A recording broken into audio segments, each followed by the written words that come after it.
Welcome back to another episode of What Teachers Have to Say. We just had a great conversation about Naruto, of all things. Believe it! There's so much in this anime, and we're going a little off the rails in terms of nerdiness. So buckle up. Yeah, but if you're not a Naruto person, that's fine, because I'm kind of not. Like, I'm getting into it. It's accessible. And I will be your translator for the day. There we go. Yeah. We've started to try to look afield in pop culture. Like, what are some really good models out there for mentorship? And for me, I've been into this anime for a while now, but not as long as some people. Yeah. But it was like this, I got into it as an adult. And so I'm seeing it from the perspective of an educator and an adult, not as a kid. And it really struck me how beautiful this model of mentorship and instruction really was. Yeah. And what were some things in it that really There's a lot here. I mean, our listeners are in for something fun. And it's a shorter episode for us, right? We're trying to keep them a little bit shorter. Yeah. But I would just say, I would beckon our listeners or watchers, depending on where you're at, to think what is your role in education? Where do you fall in education? And along with that, what are the rights and privileges and responsibilities thereof? Right. Where do you fit into this big game of education? And how important do you feel? Yeah. Really?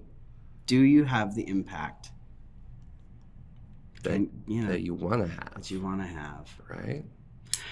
So welcome to the newest edition of What Teachers Have to Say.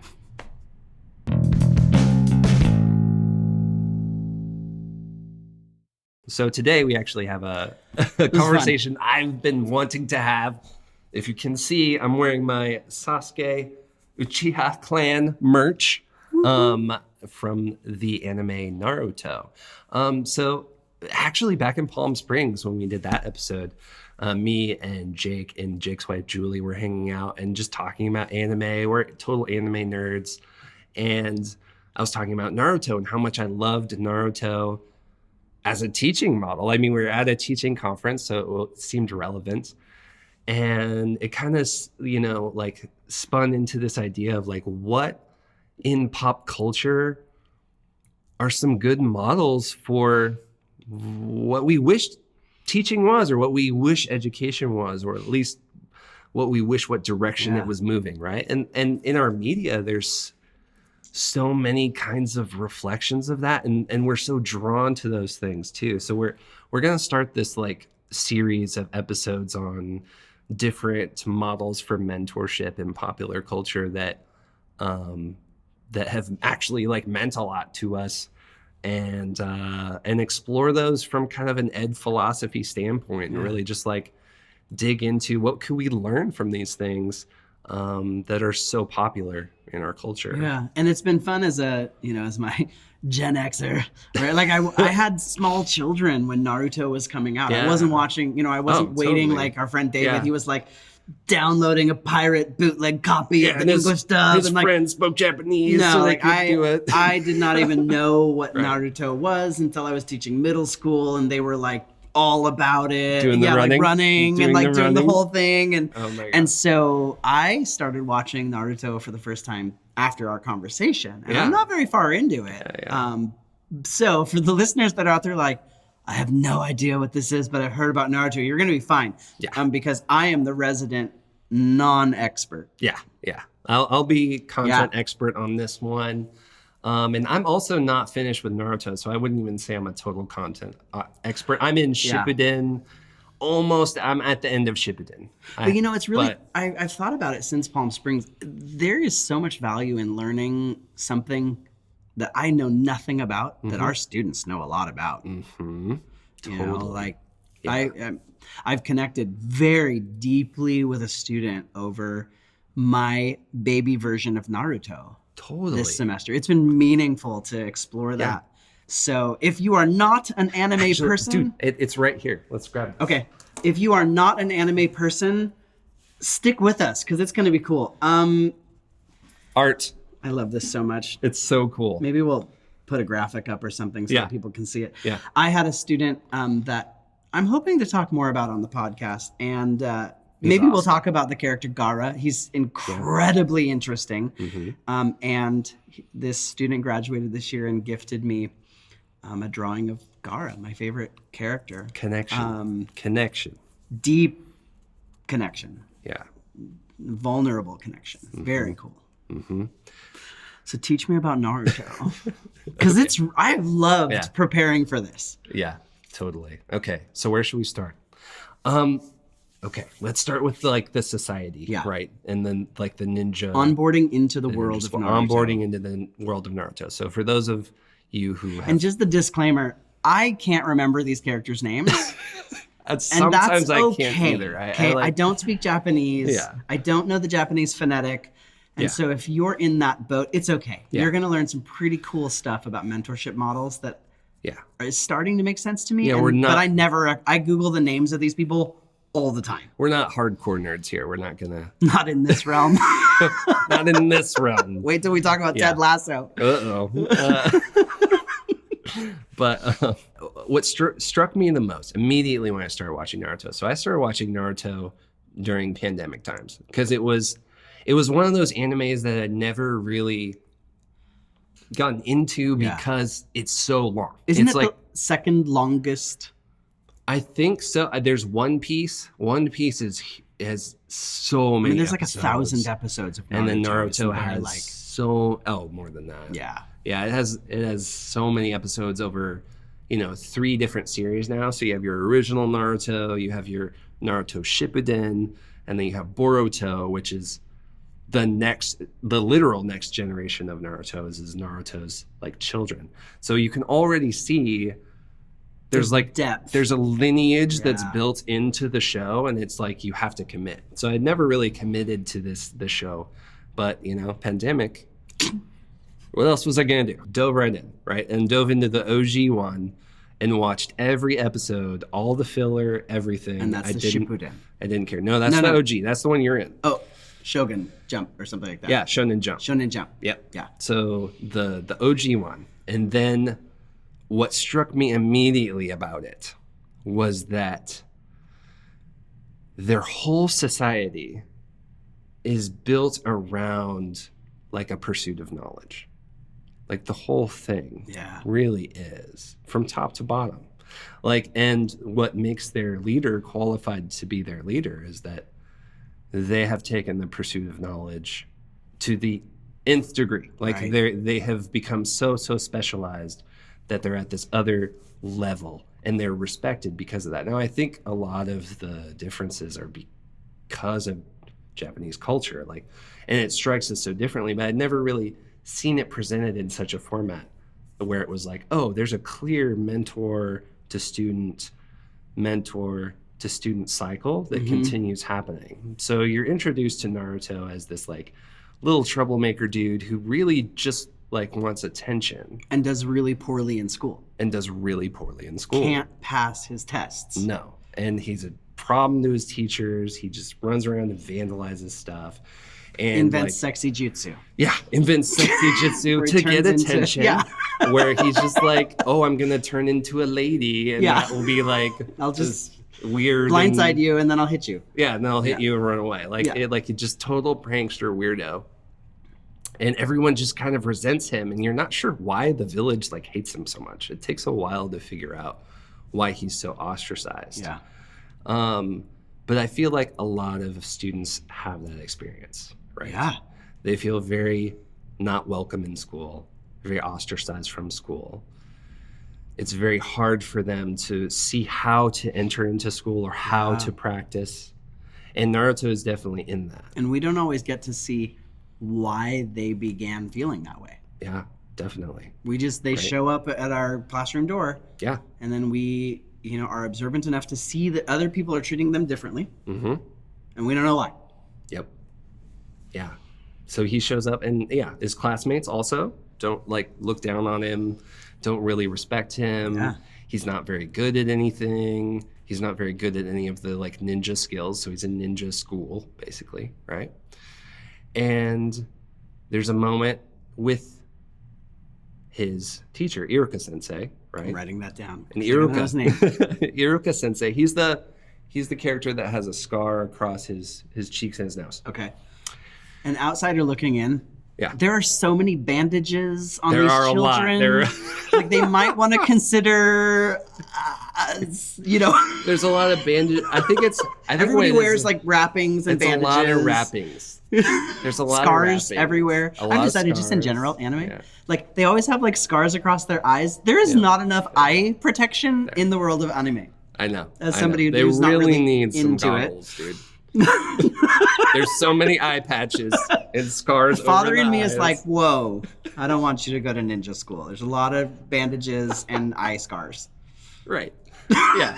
No, it's definitely dangerous. But you know what? We can't hide them from the world. Can't hide them from the world. Have to train them to be ninjas. Luckily, there's a mentorship model. So Iruka Sensei. So Iruka Sensei actually acknowledges Naruto, right? And he sees Naruto for who he is, not who everyone thinks Naruto is. So Naruto has this stigma on him because he is what they later define as a Jinchuriki. So a Jinchuriki. And let's just say, spoiler alert. Yeah. It's been out long enough. It's been out long enough. We're going to just talk about things. We're just going to talk about things. I'm not going to spoil too much for you if like you're just in the middle of the original or whatever, but I'll let you. We're going to talk about it. Yeah.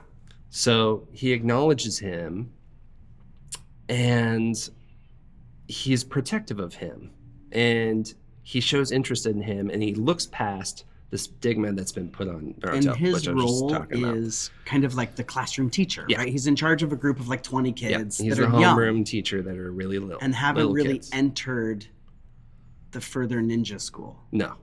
It's not, like the primary grade. It's like kindergarten for ninjas. Exactly. And Naruto's old in that because he can't seem to pass to get out of it. So technically they're not even like ninjas at all. Yeah. They're just like in school and then they go through a training, like an exam. Yeah. And then you're able to actually be a ninja where you can go on missions and stuff.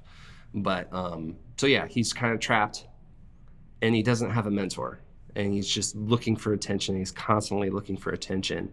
And it's really drawn out in the anime. Like he's looking for attention because he's hurt, because he's hurting inside. Oh yeah. And like everyone is recognizing that.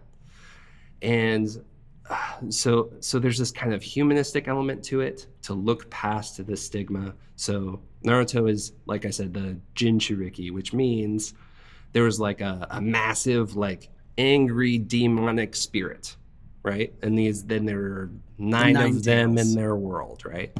And so Naruto has one of those in him, and it's important for their village because these spirits. Well, and it was placed in him. It was placed in him on purpose to save the village. Right. But he then has to deal with the aftermath of being the social outcast. Right. That everybody hates. That has its demon. That has the nine tails inside of him. Exactly.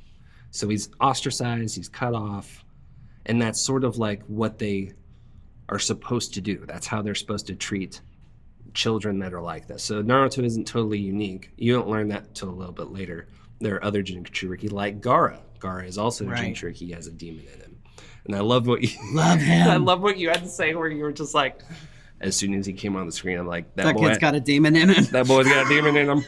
Something with tails living inside that kid. I love talking to you about it. You're like, man, I was a classroom teacher for like the little kids. I knew you had a demon in them. But so yeah, these are children in their society that are very ostracized, and they're one of the only ones really that is like that aren't drawn in. But then Iruka Sensei is able to see past his own judgment. Like it's a struggle within him as a mentor too, to have to look past the judgment he's putting on this child. Well, he's old enough to have lived through that event. Yeah, he knows what is going on. He does. Like he has to put aside his own antipathies. Yeah, and the disaster to become that mentor. The disaster around that, like, did great damage to Iruka. He killed his parents. The Nine Tails event, right? Yeah. So he's associating Naruto with that and all of these other things, and he's projecting, which happens. Yeah, and yet placed in front of this sensei is a child deserving of mentorship. Yeah, and of love, and so. That's what ends up happening, and Iruka Sensei becomes extremely important to Naruto. Much, much, much later in the Shippuden series.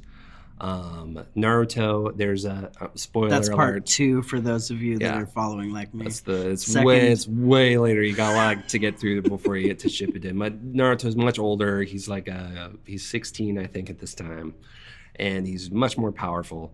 And there's a 4th Great Ninja War. So there's a war, and it's around Naruto. The enemy is trying to get Naruto and to get the Jinchuriki demon out of him because they're powerful. Yeah.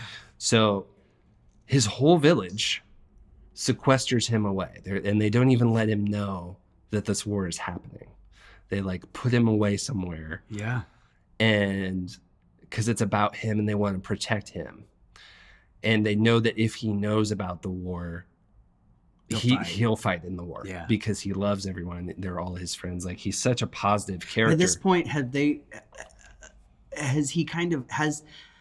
I haven't watched this, has Naruto found his place in the Hidden Leaf Village? Yeah. He's become accepted. Yeah. He's the village hero. They no longer hate him. Yes. There's been a reconciliation. Yes. And now they recognize this great power within him that has to be protected. Exactly. So that it can't be unleashed. Yeah. So that's a beautiful process in and of itself. It's a whole transformation that I haven't experienced. Well, because I don't have a demon inside of me, but also I haven't watched that far.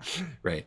And the reason I'm tying this Iruka Sensei thread together, just because it shows this power of mentorship, where like years and years and years later, when Naruto has been fully included in the village, he's the village hero at this point. He's like so looked up to and admired, and he's so powerful and he's so good, and he's saved so many people. So they're trying to save him for once. Okay. And they put him away. They like send him away for training with another like elder Jinchuriki dude who's like, oh, I'll teach you how to fully master the demon inside. He's had his demon inside of him for so long. He understands how to do it. He can become the mentor to somebody in like kind. Exactly. So they send him away so that he's going to do this special training while this war is happening that he doesn't know about.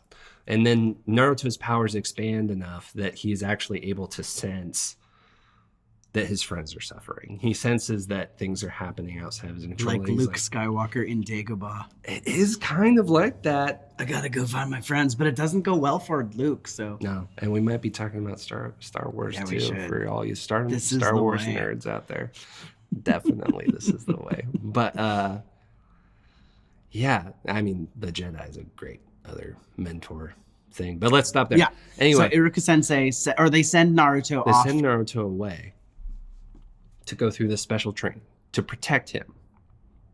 And he's protected all of them for so long, right? But Naruto's powers expand enough and he's able to start to sense that there is a war happening. And he's really troubled by that. And immediately he's going to leave. He's going to join his friends. He's going to protect his friends. He's going to fight in the war. No question about it, right?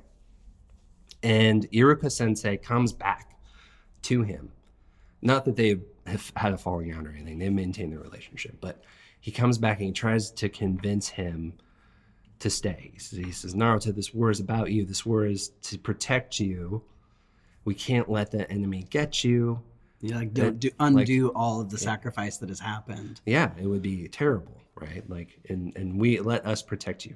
Like, he's trying to advocate for this. But of course, Naruto is not going to go for that. But what's beautiful about this moment is that Iruka Sensei already knows. He has a relationship with Naruto, and he already knows that Naruto won't accept this. Yeah.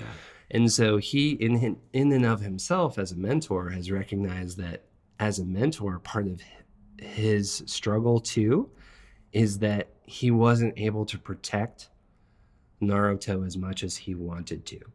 He like sees Naruto almost as like a younger brother in some ways. And he's like, I feel like it was my responsibility to protect you, but you became so powerful and so mixed up in all of these other forces that I couldn't protect you in the way that I wanted. And I feel like as mentors and teachers, that happens a lot. They pass us. They pass us by. That's our role, right? But he comes back to have this conversation with Naruto. And he already knows that Naruto isn't going to take his advice. He already knows. And he has already prepared a letter for Naruto that he gives to him, like kind of slyly. Mm-hmm. Like Naruto's headband falls off. It's like a Leaf Village like headband, and he gives it back to him, and it has the letter with it. And so Naruto leaves to go to the battlefield, and he finds this letter. And in this letter, Iruka Sensei is kind of talking about that. He's talking about like how he couldn't protect him, but he also is saying, you know, that I care for you so much, right? And as your mentor, like, I wish I could have been a better mentor to you in these ways that I'm identifying were shortcomings for me. But just be careful. Like, that's his one thing. He's like, I know that who you are, and I know in you that you have to rise to this challenge, but please just don't die. And I feel like, just that. I feel like there are moments like that where you're like, you have to go and you got to do this. You have to do this. I know you have to do this, but please, because I care for you and you are a part of this and I brought you into this. And as Naruto's reflecting on this, he goes all the way back. And by this time, Naruto has had so many mentors at this point, like really, really important mentors that have shaped him as a ninja, that have shaped his whole trajectory.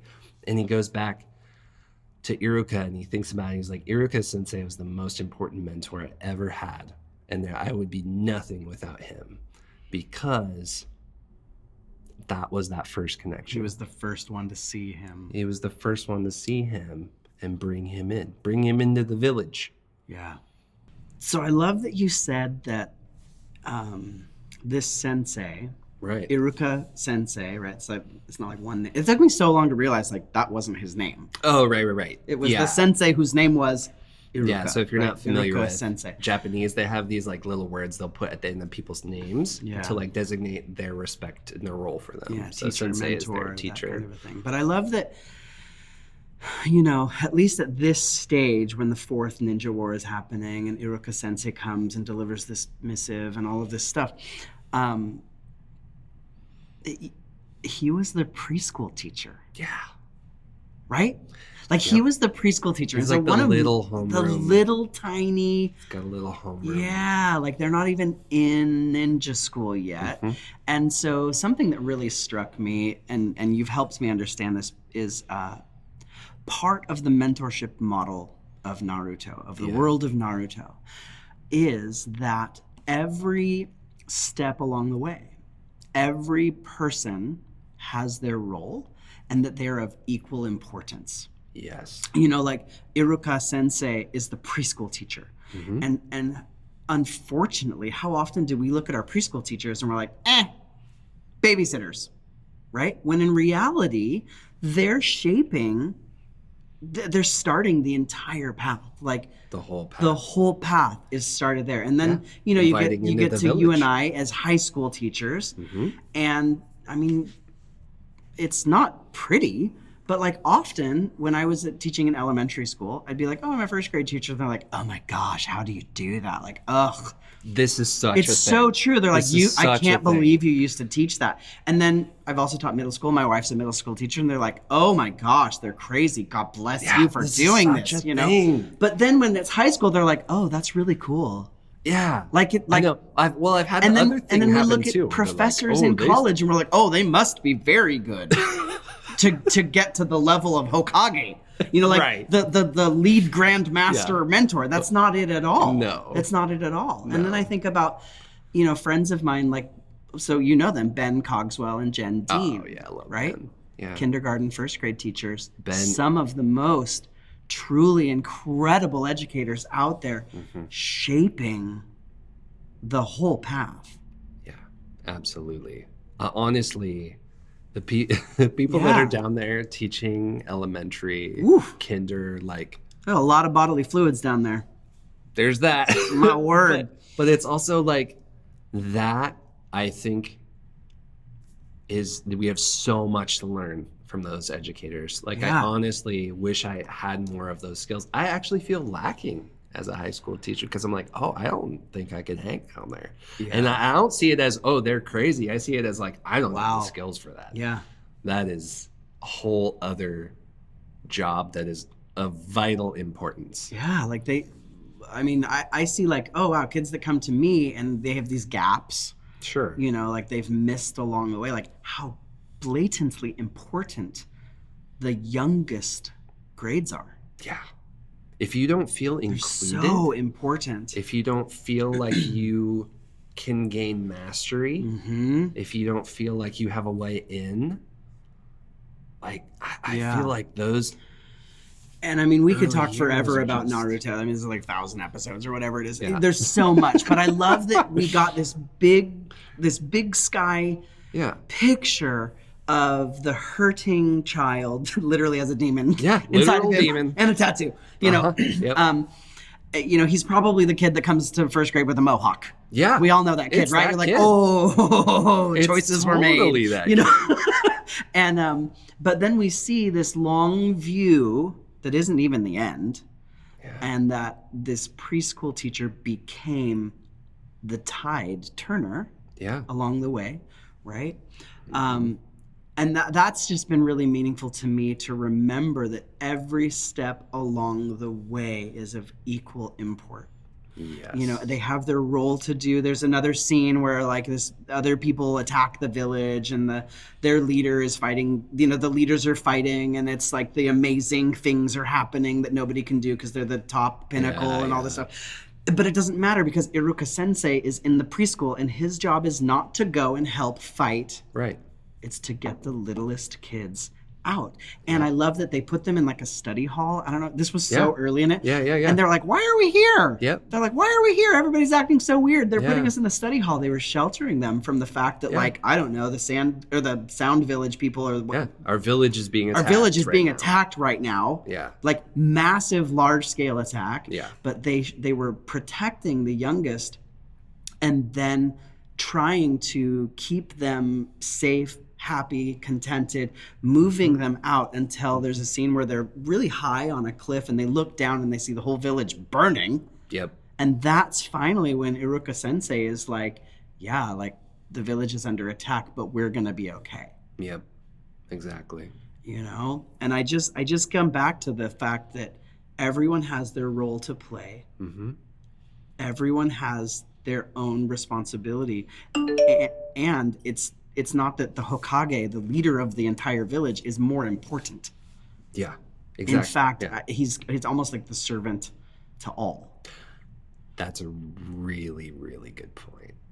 Yes, that is exactly the role of the Hokage, for sure. And like everyone admires the Hokage and thinks of the Hokage as like this really, really strong individual. I mean, he can rip the soul out of you. Right. You know, there's that. They all have their own, and the more you learn about the lineage of the village, they all have their own special powers that are beyond anything that any other ninja can do. But they're also the ninjas that remain super grounded. Like, it wouldn't be weird in the culture of Naruto for the Hokage to have a conversation with Naruto in elementary school. And that happens. Well, and there's the conversations between him and his grandson. And he's like playing games with them. Konohamaru.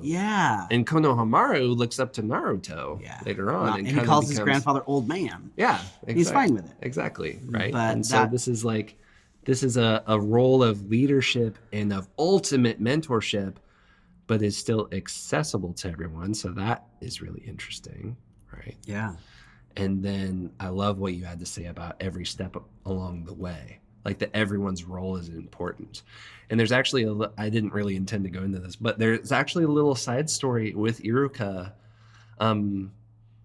Iruka started out actually as a ninja warrior. And so he had really struggled with that. Like he wasn't good at fighting and he was like really emotional and it was really hard for him and he was really struggling with that job. And there's a conversation that happens between Iruka and the Hokage where the Hokage is like, this sucks for you. He's like, yes, it does. You have strengths and this is not one of them. And then he was just like, but you're really, really good with the younger people. Like I see so much potential in you to be a teacher of young ninja. And how honored that is. And it's very honored. And he's like, this would be an incredible job for you. I think this is what you should do. And he kind of guides him into that role. And then like the fact that that is even a conversation that happens where you're like, okay, you could be a teacher and that would be amazing. Yeah. Like the honoring of that. Like it is not the United States way to feel that way. You know, like I spent some time teaching in India and like you're holy. Yeah. You're a holy practitioner of Saraswati there. It's so different. It was hard to come back. Not gonna lie. But there's something I don't really understand, and you've talked to me a little bit about it. And I think it's really important here. And it's like the hierarchy of importance, right? Everybody's important, but there is really a focus, right? The fire, what's it called? Right, the will of fire. The will of fire. The will of fire. So this comes up over the whole series. Like there is actually a pinnacle of importance. Multiple different times. Like there is a leader. Yeah. There is a leader in their culture that everyone looks up to. So the first time that it really jumped out at me what the like will of fire was, one is during a conversation between the Hokage and Naruto, where he's like talking about like, do you love your village? Do you love your friends? Do you want to protect them and nurture those relationships? And Naruto's like, yes. And he's like, well, then you have something of the will of fire in you. So you're strong and you belong here. This is where you belong. Yeah. So I started, part of us. I was thinking of it that way, but it comes out later with another character, contemporary of Naruto, is Shikamaru, and Shikamaru's teacher, who is Asuma. So Asuma is like the Kakashi. If any of you know, Kakashi is like Naruto's next teacher, and I love Kakashi. Kakashi's my dude. Kakashi is like my teaching style. Yeah. Yeah, you're Kakashi. I totally love you. Kakashi. Get to be Kakashi. But Asuma, who's the mentor to, so all these other higher ninjas take on 3 kids once they get out of ninja school and into actually being ninjas. So Asuma is the teacher for them. Kakashi is Naruto's teacher. And Asuma is having this conversation with Shikamaru. And it's kind of this like side thing that I didn't think about very much. And it like worked on me later where he's like, they're playing this game of, I think it's shogi. It's like a Japanese like chess. Okay. And in that they have a piece that's the king of the game. And so he's like moving his pieces around, and Shikamaru is really good at this game. He's very like logical. A master strategist. He's very strategy and lazy and super melancholic. Yeah, he's super melancholic, but loves planning things out. I guess I'll go win the battle. He's that guy. Yeah, he's that guy. And he's awesome. He becomes his own character. That's another thing that's cool about the show is all the characters get really like fleshed out and they become their whole own person. But to get to the point, he is playing this game. And so there's a king piece in this game. And Asuma poses to Shikamaru. He says, who is the king?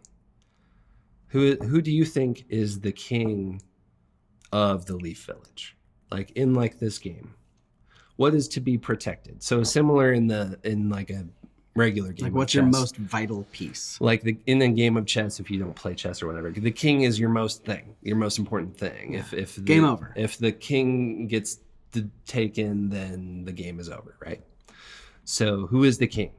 Who represents the king in the Leaf Village? And Shikamaru is like, well, the Hokage, right? Like he's what tells that's the pinnacle of our society. The Grand Master Ninja guy. He's that guy. That must be that guy. Asuma's like, no, you need to reflect on this. You need to think more about this because you're getting older, and then you are going to start being a mentor. And I need you to think about what it means. What is the king of the Leaf Village? And so Shikamaru is reflecting on this, and a whole bunch of other stuff happens. Yeah. And but he comes to this conclusion and he realizes and he owns it. And it sinks in and he's like, oh, the king of the Leaf Village are the children of the Leaf Village. Yeah. Which is a huge thing. So that like connects with the will of fire, that the love for your village, the love for your people, the love for your community, And the most important thing that you have to protect in that will of fire is the children. The whole structure. The whole structure of mentorship, the passing down techniques, the learning new crazy magic, chakra, jutsu, acting, like pulling demons out of people. Yep. Like we say demon a lot, but there's a lot more than that. Yeah. Like sending fire bolts at people and right. all of Fire that. And all of that. All of it is to protect the youngest children. Yeah. And to invite them into the village and to protect them, mentor them, and nurture them. The ability and the path to make bright the path, right? Exactly. Yeah. And that kind of support so interesting. Is just something that we're so lacking so often. Yeah. Like how we discount our youngest children. Yeah. They're, oh, I couldn't handle them. You know. Babysitting. Granted, yeah, young kids are a lot. And you do need to have smaller classes to actually even be able to do your job or to be able to be a mentor. But the fact that that's the most valuable thing, that's something that I think we really need to reevaluate and think about. And that's why I'm loving this kind of idea of let's look at pop culture, right? Things that are really popular and things that are really popular with kids. Why do kids love Naruto so much? Because there's a lot of fighting. There's a lot of it's some cool ninjas, martial arts and stuff, and funny running. But I think really honestly, and I think it's the same with Last Airbender or even Star Wars, that they're these very clear mentorship roles with really good mentors, and that's something that children crave. Yeah. They're like, oh, I really need to understand more about the world around me, and I need someone to help me do that. And if you have a really powerful mentor that invites you into the village, it can change your whole life. Yeah. Maybe for another episode we can talk about rituals of passage. Rites of passage, and because it's in Naruto, right? The Chunin trials, and they have certain things that they don't get to pass forward until they understand what needed to be done. Right, like that moment with Shikamaru, he doesn't get to be a mentor to younger kids until he understands that the children are the quote king. That they are the vital. They are the aspect, vital, right? Like that's an important lesson. There's those foundational lessons that you do need to learn to pass go. Yeah. There's so much to learn from Naruto. I would love for people that are listening, what else, were you a Naruto person? Yeah. Are you a Naruto runner? What else have we not talked about? Yeah. Do you run like this? And there's just so many interesting models to explore out there. Yeah. Share your favorite story or what's quote one that I don't know. From Naruto or another anime series. Maybe on this one, keep the conversation around Naruto. But there are so many moments in this anime where I'm like, that is how I want to teach, or that is a lesson that I want to pass on. It's a fantastic we didn't even show. get to, we can't get into that one, but who's the snake guy again? Orochimaru. This dude's weird. But I love it when he's fighting the Hokage, and the Hokage is his mentor. Yeah, he is. He was his mentor as a child. He was his mentor as a child. But I love that there was a part, and I think it works here. Yeah, it's totally. Kind of a conclusionary, totally does. Where they're fighting, and he summoned this Reaper thing to rip his soul out, and it's amazing. And then who are the people with the cat faces? Oh yeah, the Anbu. The Black Ops. They're standing beside, just watching it they're happen. Just whoa, because their role is to just watch it, and this. the clash of the Titans is happening. Yeah. And in it, I always think he's gonna get caught monologuing. That doesn't go well. But I love that the Hokage, who was his mentor as a child, says whoa, buddy, no, you were in it for power. You were in it to learn every single ninjutsu move. You were in it to learn every single special power up. Mm-hmm. You wanted the new thing, and you lost your way because you missed the whole point. You missed the lesson. The whole point was to be a servant Yeah. Not to become powerful. Exactly. Like not to master. You know, we often, like there's that refrain, knowledge is power, right? Yeah. Somebody said that. Somebody said it. And I think there is the pursuit of knowledge to overpower others. Yeah. And then there's the pursuit of knowledge to bring others up with you. Yeah. And well, that's Orochimaru is literally trying to take over Sasuke. Yeah. Literally trying to erase his being and take we didn't his even get place. into I know. Sasuke. That's going to be too much. We better wrap it up. Sasuke is Naruto's like best friend, and it's a whole. He's like spends the rest of his life trying to save his friend. Basically, I know. And we didn't even talk about Gaara, who's like shielded himself in sand. And Gaara is the best. I love Gaara so much. I love it. All right. Well, I have really enjoyed this. This was a fun one. It was a good one. It's a fun one. I hope we have some more conversation around this one because I would love to hear different people's experiences with Naruto, or even just Naruto kids, which are usually the most hilarious. Yeah, I want like the Naruto trolls to get on and be like, "No, you quoted it wrong." Yeah, like, that's fine. So that's fine. Cliche, right? Like, comment, subscribe, because we got more coming out. Thanks for joining us. Thanks.